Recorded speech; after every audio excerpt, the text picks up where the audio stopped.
देखो बिना गंगा पुराण का अनुसार गंगा जी की एक कथा यूँ भी है कि गंगा जी तो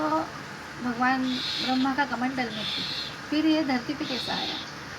धरती पे गंगा जी ने लाना को भी एक कारण है। जो भागीरथ जी है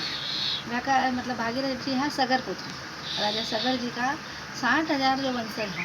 वे कलयुग मतलब एक बार वो मतलब राजा कोई ऋषि को मैंने श्राप लागे हो तो जो 60,000 का जो वंशज है वे इतनो मतलब धरती माता पे इतना ज़्यादा प्रकोप आएगो कि वे पूरा जटे का जटे ही पूरा नष्ट होगा। तो मैंने नष्ट होगा तो फिर अब पूरा पितृ बनेगा। अब ये पितृ उनकी मोक्ष कैसे करना। तो जब राजा भागीरथ सगर जी काट है राजा भागीरथ जी को जन्म हुआ है तो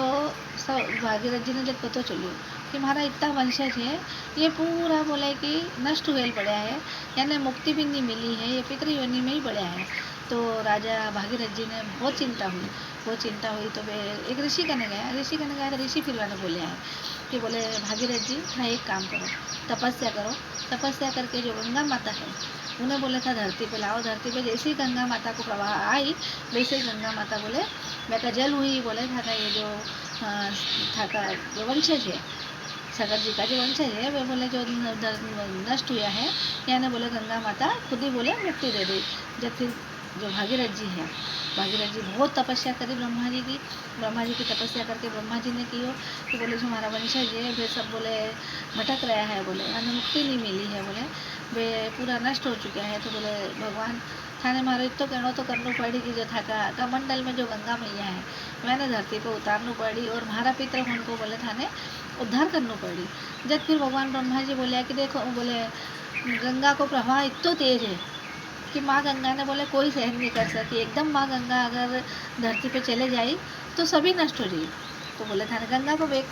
मतलब कम करना कर लिए गंगा को बेग संभालना कर लिए थाने बोले भगवान भोलेनाथ की आराधना करनी पड़ी। भोलेनाथ ही है जो गंगा को बेग ने बोले संभाल सके हैं। तो भगवान फिर भोलेनाथ की आराधना करी तो फिर भगवान भोलेनाथ की हो कि चलो ठीक है बोले भागीरथ थे अगर था का पितर का उद्धार कर लिए। देखो अच्छो कर्म करना के लिए अगर कोई भी इंसान कदम उठा है तो उसको साथ भगवान भी देगा जिसके लिए हमेशा अच्छा कर्म करना चाहिए। तो भागीरथ जी का ये पितर का उद्धार कर लिए गंगा जी को प्राकट्य करना रहा धरती पे तो वह साथ भगवान भी दिए ब्रह्मा जी भी दियो और अन्य फिर भगवान भोलेनाथ कियो। चलो बोले ठीक है भागीरथ जी था कि अगर इच्छा है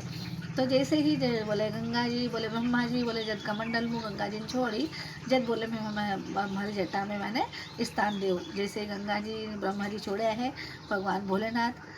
पूरी जटा फैला के आदि गंगा जी ने जटा में मतलब उतार ली है और आदि गंगा जी को जो जल है भगवान धरती पे छोड़ो है और वो जल जो आयो है वही भागीरथी गंगा जिन्हें आज आप सब कलयुग में पूजा है।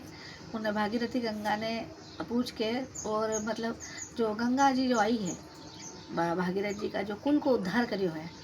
आया जैसे ही पूरा जितना का जो वंशज था जो रात में प्रवर्तित हुए था मैंने भगवान गंगा मैया आई और पूरी की पूरी बेवा के लेके चल गई। तो जैसा कुल में भागीरथ जी जन्म लिया है जो वह का 60,000 वंशज ने उद्धार करियो है वैसा वैसा भगवान हर माँ का भागीरथ जैसी संतान उत्पन्न हो और हर कुल की जो पितृ हो अन्न उन्न भटकता हो मैंने गंगा जी की प्राप्ति हो और मैंने मोक्ष मिले। यही आराधना का साथ बोलो जय श्री गंगा।